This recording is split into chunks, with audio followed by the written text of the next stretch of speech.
सिंध के वॾे वज़ीर मुराद अली शाह सिंध जे विरहाङे जी ॻाल्हियुनि खे ग़ैर संजीदा करार ॾेई छॾियो। संदसि चवण आहे त कंहिं में सिंध विरहाइण जी ताक़त ई नाहे। नवां सूबा ठाहिण जूं ॻाल्हियूं ग़ैर संजीदा आहिनि। सिंध खे विरहाइण जूं ॻाल्हियूं ॿुधी साॻे ई कन मां ॿाहिरि कढी छॾणु घुरिजनि। ख़बर नाहे छो माण्हू नवां सूबा ठाहिण जी ॻाल्हि खे अहमियत ॾियनि पिया। PP 26 ऐं 27 आईनी तरमीम में सिंध मुख़ालिफ़ तरमीमूं रद्द करे चुकी आहे। सिंध जे गवर्नर जी मुक़ररी में वॾे वज़ीर सां को बि मशवरो न थींदो आहे। क़ारून जहिड़ो सिंध जो तारीख़ी विरसो आहे। नुक़सान पहुचाइण जी इजाज़त न ॾिनी वेंदी। कंहिंखे बि शहर यर्गमाल बणाइण जी इजाज़त न ॾिनी वेंदी। वॾे वज़ीर मुराद अली शाह तरफ़ां सिंध क्राफ्ट मेले जो इफ़्तिताह।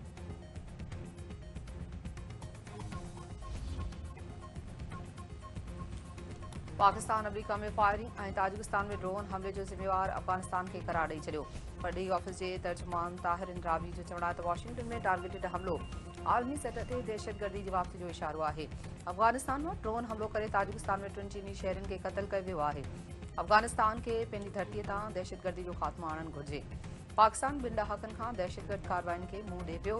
भारतीय बचाव वारे वज़ीर जा चिड़ ॾियारींदड़ बयान मुज़म्मत जोॻा आहिनि।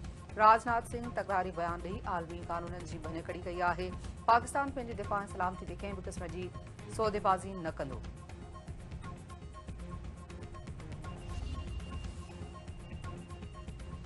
व्हाइट हाउस वेझो नेशनल गार्ड्स ते फायरिंग में ज़ख़्मी थियल हिक औरत एहलकार फोत। ॿिए जी हालत ॻणतीअ जोगी।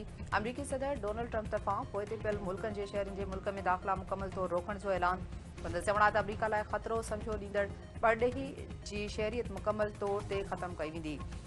ओलह जी तहज़ीब जी मुख़ालिफ़ माण्हुनि खे मुल्क बदर कयो वेंदो।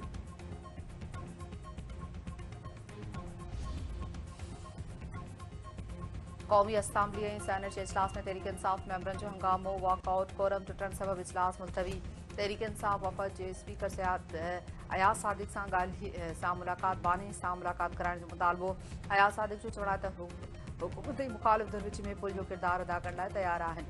मामलनि जी बहितरी लाइ तहरीक इंसाफ़ खे पंहिंजो रवैयो ठीकु करणो पवंदो।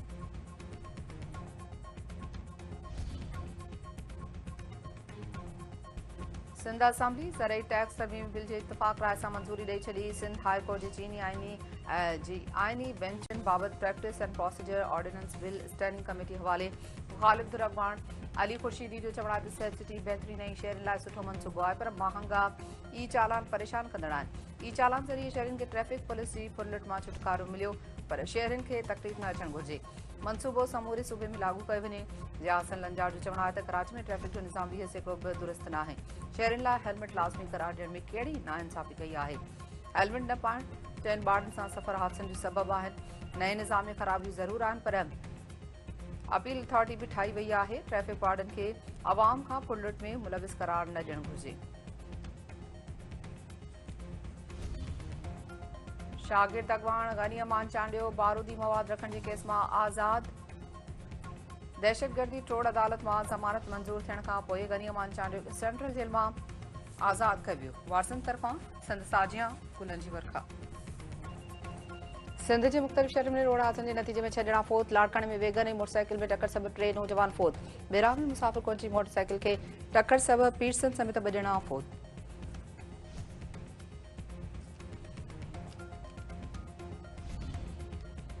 रुस्तम वेझो घरू तकरार तां नारी क़तल। संदसि वालिद ज़ख़्मी। गुरसूमर जदोई में फायरिंग जे नतीजे में नारी साबिल गोलियुनि जो खाज बणिजी वई ऐं संदसि वालिद ज़ख़्मी थी पियो। वाक़े बाद धुरनि में छिकताण। सिंध TV नेटवर्क जी सॾ ते औरत जी आज़ादी सिंध जी ख़ुशहाली जे सिरे हेठि सक़ाफ़ती ॾियारो मल्हाइण लाइ सरगर्मियूं तेज़। बदीन जे हायर सेकेंडरी स्कूल में सक़ाफ़ती तक़रीब दौरान गीतनि ते झुमरियूं। नवाब अली मोहम्मद जे गर्ल्स स्कूल में सक़ाफ़ती तक़रीब, सिंधी गीतनि ते रक़्स। डिगड़ी जे तालीमी अकेडमी में बि सक़ाफ़ती तक़रीब दौरान इंड लठी रंग निर्वार। उडेरो लाल में मुशाइरो तख़लीक़ ज़रिए सक़ाफ़त खे भेटा। जमाल शाह जे शहरनि तरफ़ां सिंध TV नेटवर्क सां गॾिजी सक़ाफ़ती ॾियारो मल्हाइण जो ऐलान। मुबारकपुर में जसकम जी सक़ाफ़ती रैली, सिंधी गीतनि ते रक़्स। ऐं क़ौमी क्रिकेट टीम जे स्टार बैटर बाबर आज़म चयो आहे त सुठो वक़्तु तमामु घणो मुख़्तसिर हूंदो आहे। मैदान में माण्हू जॾहिं नालो खणंदा आहिनि त रांदीगरनि लाइ मुख़्तलिफ़ अहसास हूंदो आहे। मुल्क लाइ ट्रॉफ़ी खटण जी भरपूर कोशिश करे रहियो आहे।